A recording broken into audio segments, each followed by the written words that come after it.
this is going to be my legacy. I've done a couple of things in life. I created a brand called FUBU. I've been on a show called Shark Tank. But when I die and go to the grave, I want my little girls to say, because this is more than a book, I want my little girls to say, my daddy started a conversation that made it popular for everybody to come up with financial or educational tools for kids 5, 6, 7, 8, 9, 10.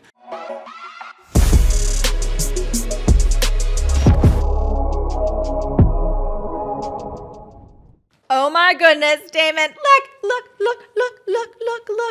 Little Daymond Learns to Earn. I had so much fun reading this. You read the book. Are I you know kidding you. me? I know you did because you. Oh my God, you That's what I do. Thank you. Yeah. Thank you. It's amazing. So I am so thrilled to have you back on the show. And in the intro, I was saying when I got the text from you and Ted, and I was like, wait, what is this project? I'm like, we have to talk about this.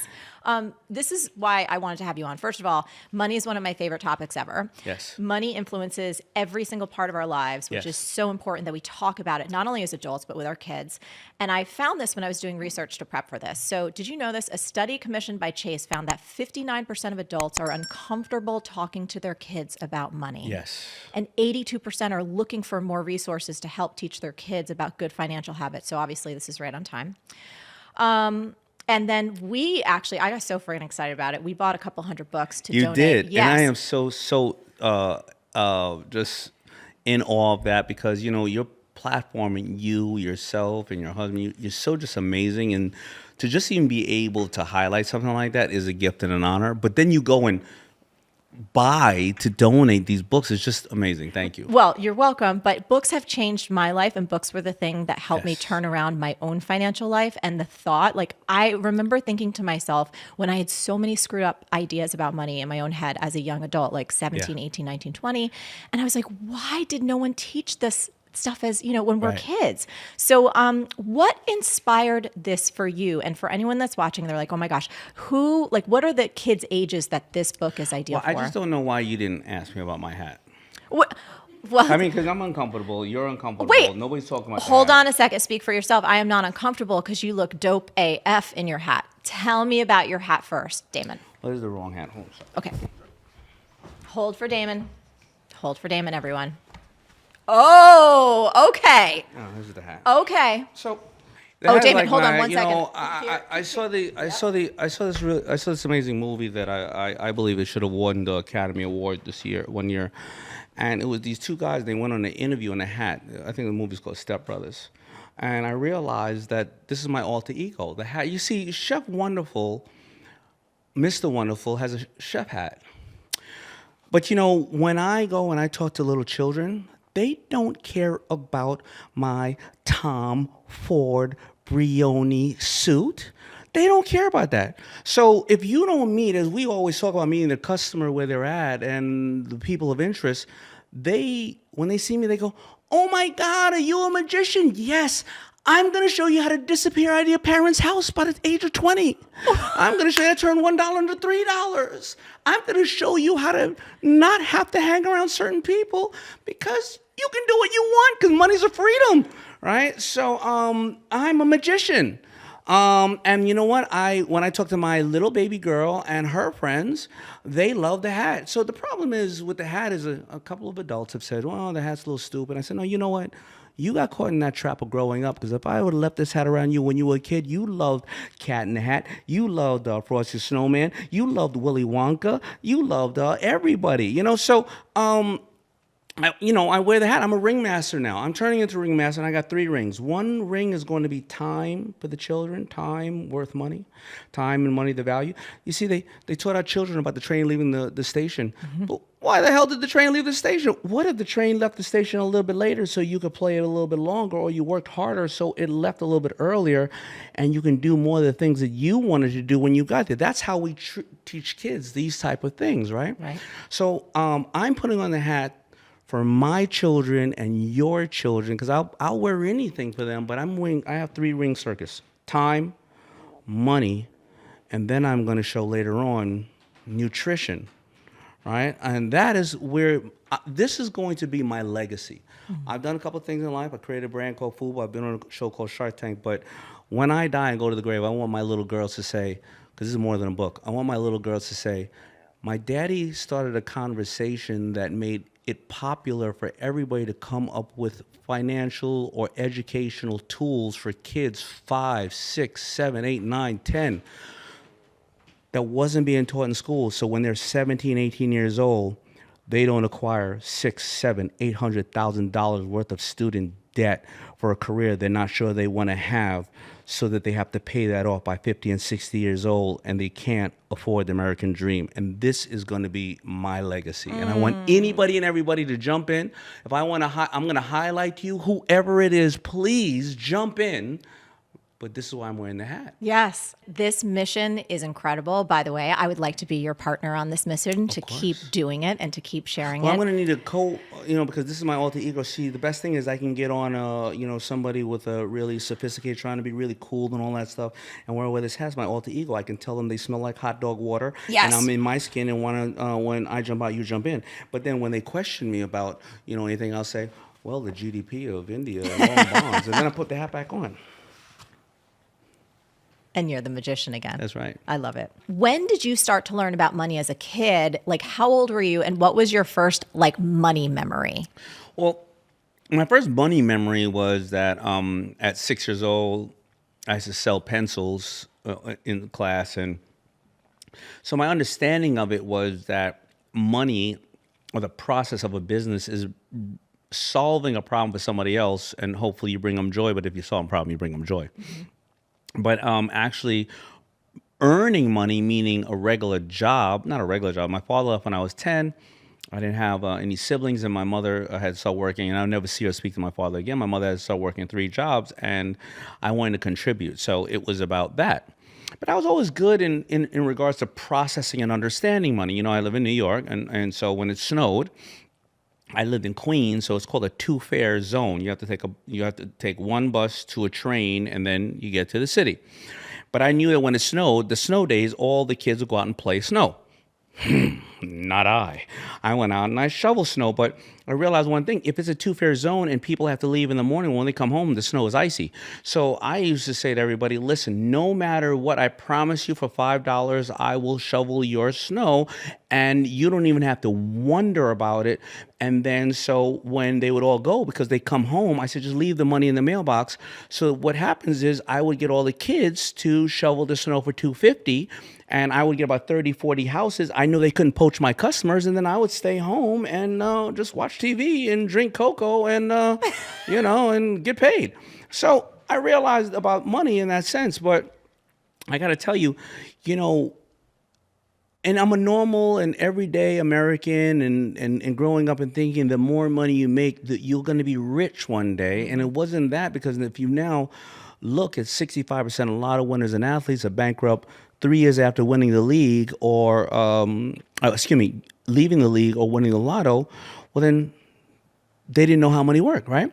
Or if you look at the trust fund kids, well, where are the Fords and the Carnegies and the Mellons? What happens is the first generation makes it, the second enjoys it, and the third destroys it. If they're not taught how to earn it and how it operates, well, then why aren't the Fords and Carnegies and all those owning the Twitters and the Instagrams and the Facebooks and the Amazons of the world, right? And that's the beautiful thing about this country, because if you don't know whether you are poor and you can't make it, but if you're wealthy and you don't understand, well, then it leaves room for our everyday people to climb and become who they want to be.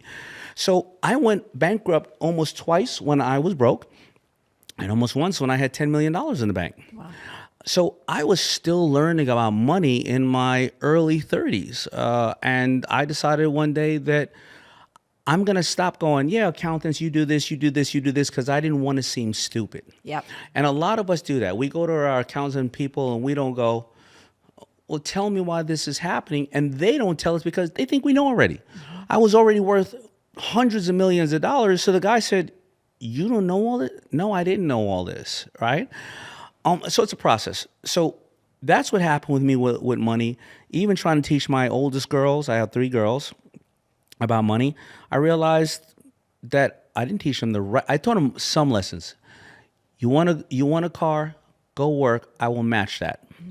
I was teaching her work ethic, which is great.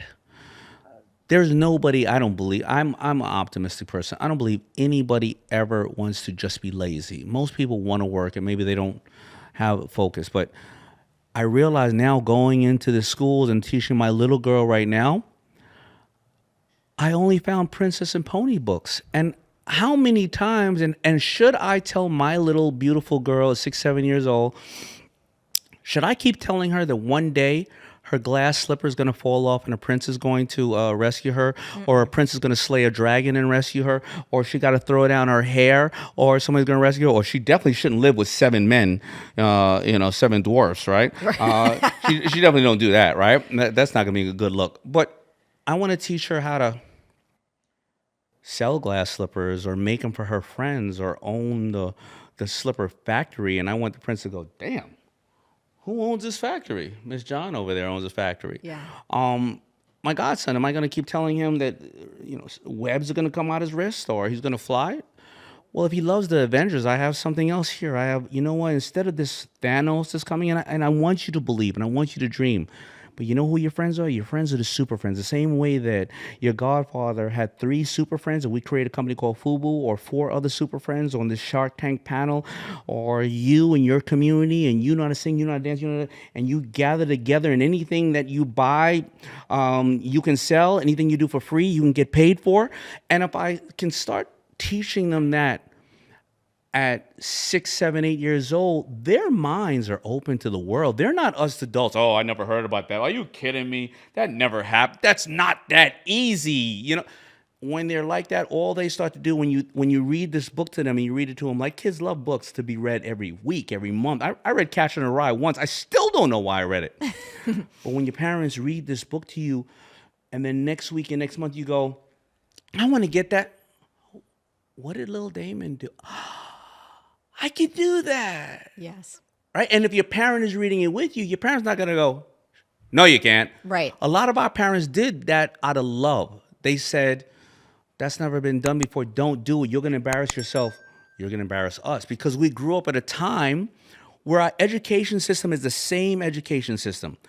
It taught you a very special skill because we were in the industrial era. You needed to get up and have a skill because we were building war machines to go to war, and or this country was being built. Or they wanted you to learn how to be a great employee.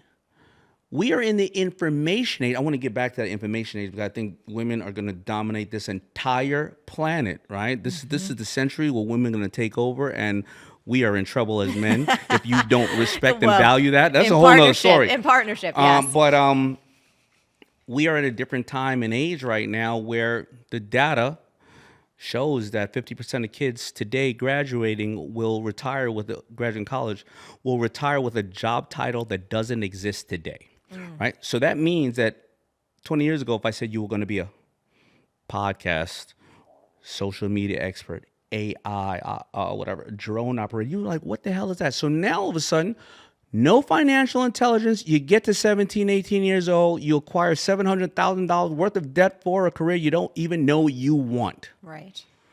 That is what's killing us. And as you just said, and I think in the opening, you said it creates other bigger issues. You know what it creates? Well, domestic violence, lack of money is the number one reason for it, right? Divorce. Gang violence and things of that nature because they have no hopes. When everything happened in these streets, it wasn't, people were burning businesses instead of building businesses because they had no hope, no dream, right?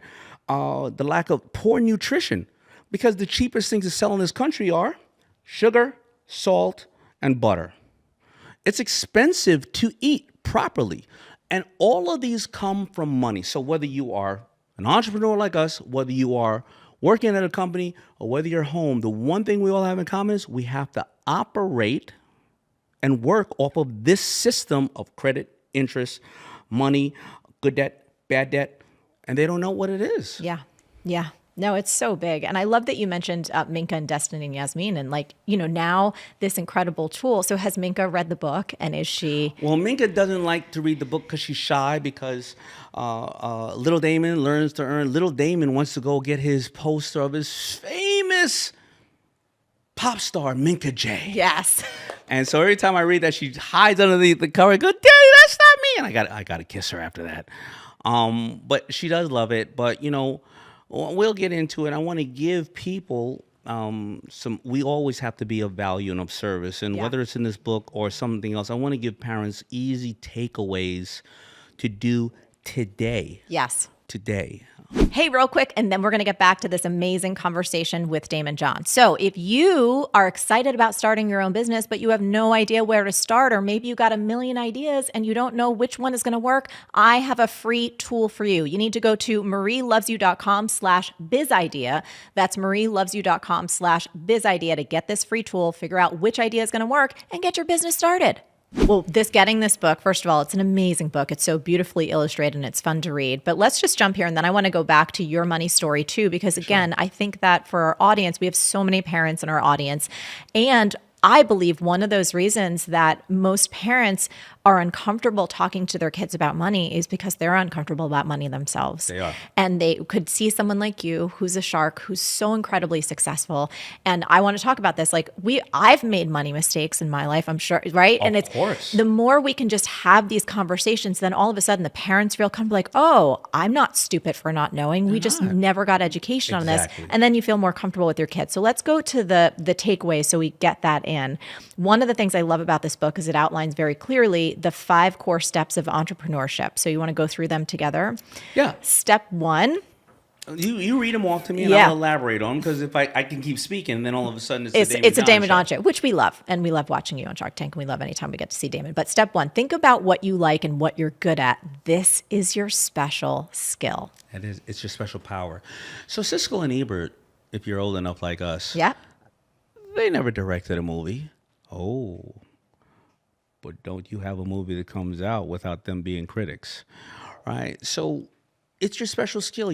There's a lot of amazing players, Michael Jordan or athletes, Muhammad Ali. If you ever look at their coaches generally weren't the most successful people in that sport themselves, but they analyzed it to such a point where they can break it down. So I want kids to know that for every Michael Jordan, there's 15 other professions around it, and you get to do what you love. The only reason that FUBU really worked is that I couldn't rap, sing, and I definitely couldn't dance like Marie Forleo, all right? So what did I do? I want to get on the rap sets. Well, the rap video sets, they were kicking everybody off. Well, I just had that dirty-ass shirt like this. I'm here to dress the artist. And I got to sit on the video sets and watch the most amazing music artists of my time, Run DMC, LL Cool J, Salt and Pepper, perform, and I would have paid to be there. By the way, I was eating all the free foods at the craft table, and I was talking to all the video girls. So, I wanted to be there. So it was something I loved, right? And anything somebody loves, like being a blogger, you may not have ever traveled, but if you can analyze and break it down why that's part of your dream, guess what? 99% of the world probably haven't been to that place either, and that's their dream too, right? And you're connecting with people. So it's about, that's your superpower, what you love. Step number 2, look for a problem that needs to be solved, and now it's time to take action. There's always a problem that needs to be solved. Every single entrepreneur that I have met that has been successful has said, there's a problem out there in the world, and I thought somebody was going to solve it. Nobody's going to solve it. I'm going to solve it. And by the way, these problems don't have to be another valve in a heart. Right. Right? The largest companies in the world, one makes a sugary brown drink with bubbles. Coke. Right? What are the top products in Shark Tank history? Number 1, my company. So just so you know, when all those other underachievers come on here, you just make sure they know. It's socks. It's called Bombas Socks, right? There's nothing new about it. They make a great sock, but you know what they realize? They sell direct to the consumer, and every time they sell a pair of socks, they give away a pair to the homeless community, and they realize that America and the country has voted that, you know what? We can buy from anyone, but we want to buy from you, because every time we do something for somebody else. So now they're sending, I'm buying something and buying 10 for you, because I want you to know that you gave the 10 other people. Yeah. It's socks. What's the second best product on Shark Tank history, which I lost out on? Which one? Damn Scrub Daddy. Oh, Scrub Daddy. And every time I walk into the grocery store, Scrub Daddy. You know what? I'm going to make them do a little Scrub Daddy, a little Daymond. Yay. You know what I mean? Daymond. But so again, You don't have to create anything new, right? There's nothing new in this world.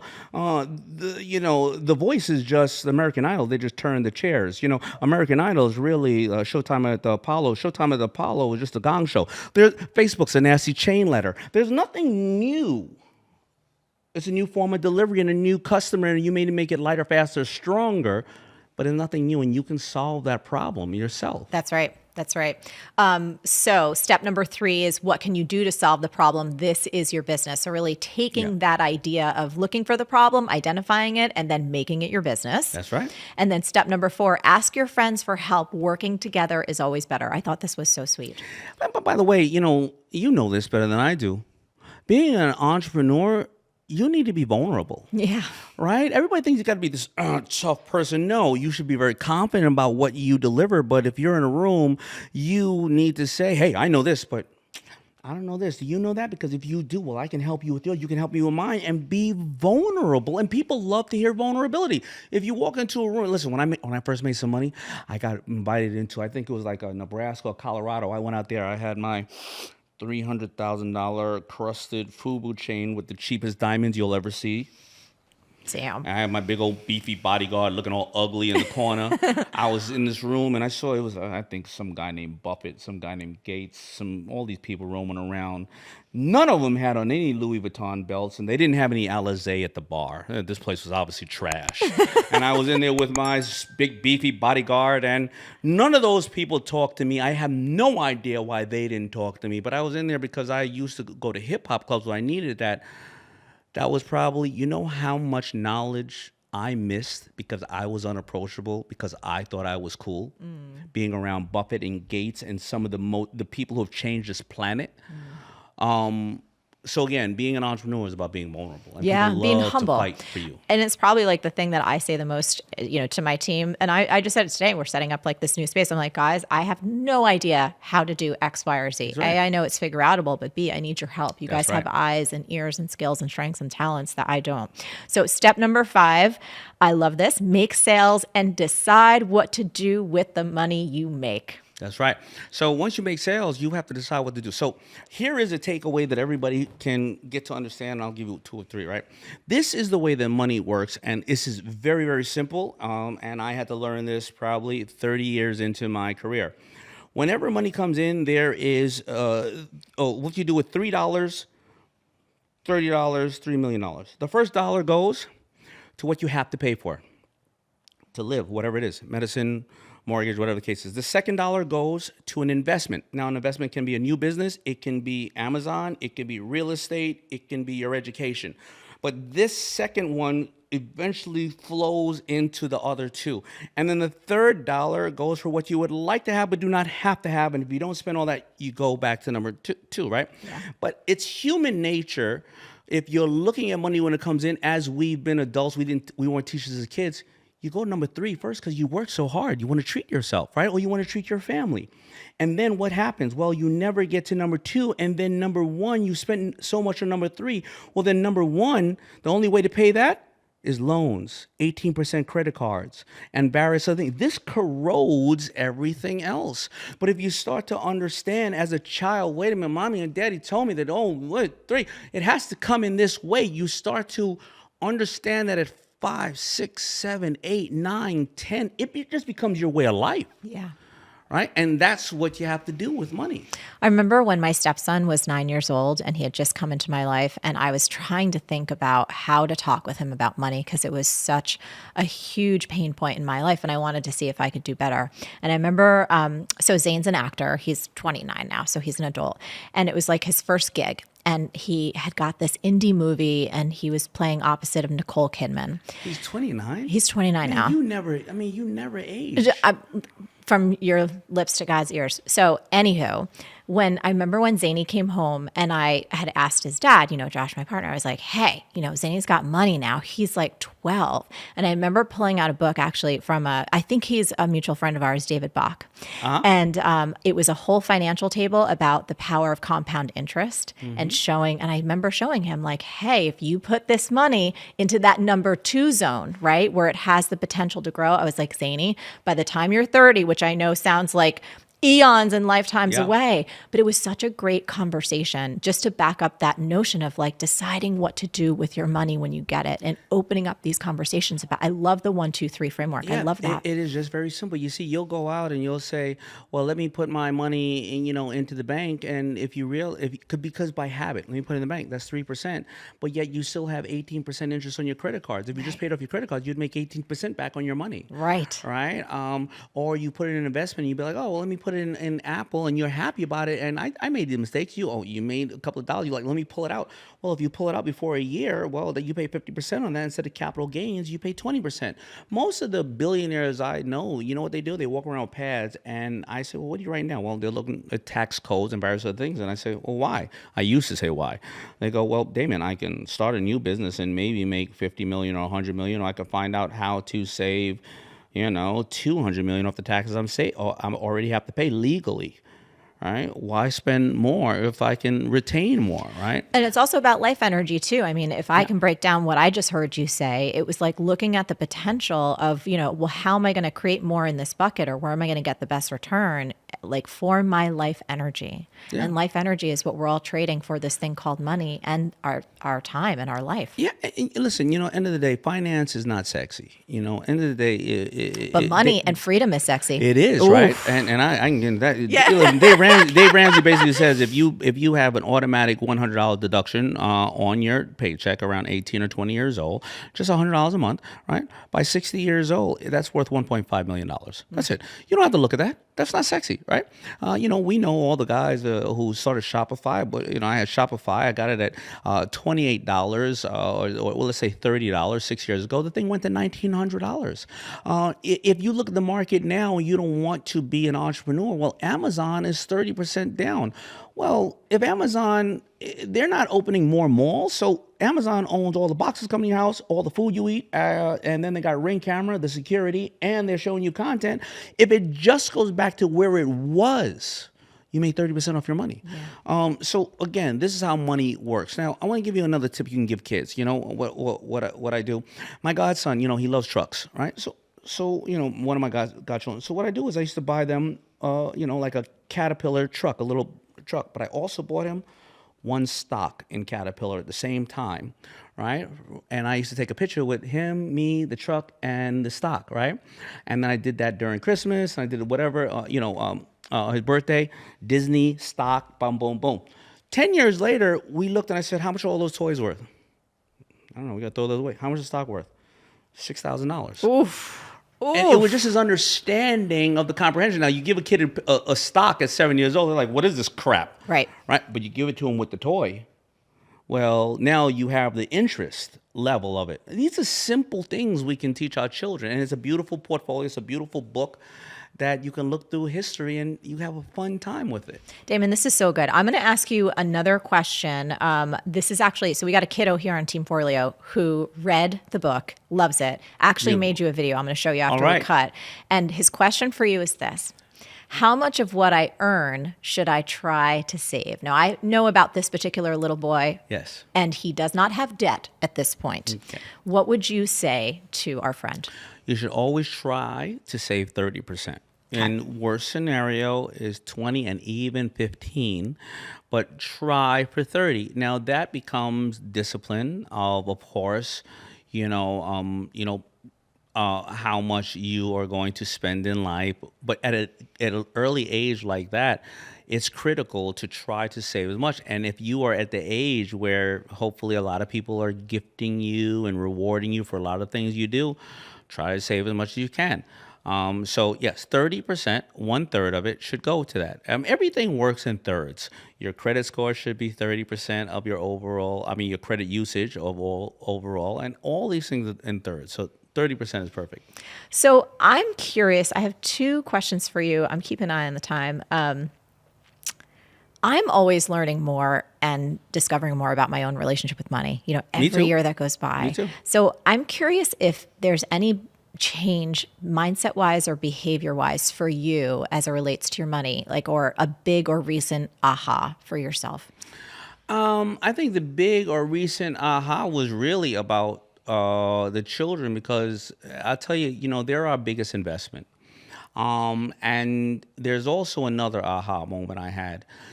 You know, there's this thing that even if you save money, you make a lot of money. Let's say you work really hard and all your money grew to $2 million, right? $3 million over the period of time. Well, at 40 or 50 years old, what you can do is you can get an insurance policy where it's more like an annuity, but it is for kind of like senior living and those type of things for you and your parents. And what happens is today, sometimes you have to protect yourself because if your parents get sick or you get sick, right now that insurance probably would cost you $1,000 a year, let's say, right? But at 60, 65, God forbid you need to go into someplace for, senior living and stuff like that. That right now is averaging out $20,000 a month. Oof. So what if you buy that insurance for you, your parents, and various other things at a younger age? And maybe even if they're 50, if they're healthy, they can get it, or 60, they can get it at a decent rate, and it's an annuity.